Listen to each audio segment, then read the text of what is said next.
мен больницадамын. Здесь мой муж. Жан!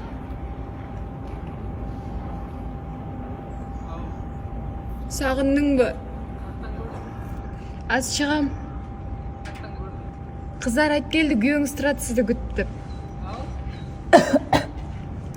Қыздар айтып келді, күйеуіңіз күтіп тұрады деп. Жаным.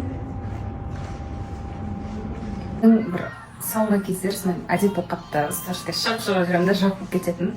Ерініп қалам ба, бірақ түсіруге бар ғой. Бір мобилограф керек болды ғой. Құдай қаласа сондай бір мобилограф аламаса өзіме ата-чудам. Әпсем қызықты бір нелер болып қалады, әйтеуір бір үйде тыпыршып бірдеңелер істеп жатасың, әйтеуір майда шүйде. Бірақ ондай жұмыс жоқ біздің үйде. Вот. Қазір этот мысал қарап отырмын. Папасы да қой сойып жатыр, тағы кеше сойды, бүгін сойып жатыр. Бүгін өзіміздің қойымыз, алып кетеміз. И мама плов басып жатыр. Өзім басам плов деп, сонымен давайте дедік. Вот. Мен сол. Осымен уақытымыз өтіп. Маманың берген шоколадтарын әлі жеп жүрмін ғой. Құрызын жеп отырмын, қараңыздар. Сондай мен тәтті жақсы көремін ғой, жей беремін. Мысалы, қарап тұр маған. Мамасы не сөйлеп жатыр деп. Не деп жатыр мама? Бізде Құдайға шүкір екі орай бар.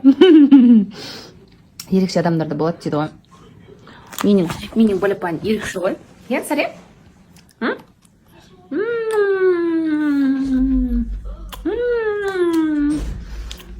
Қазір бір қызықты рез салым. Құдай қаласа.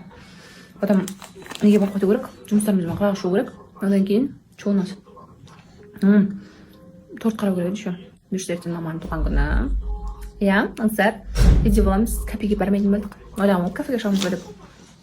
Сосын осы үйде отқанымыз дұрыс болады ау дедік. Біздің папа да үйде отқан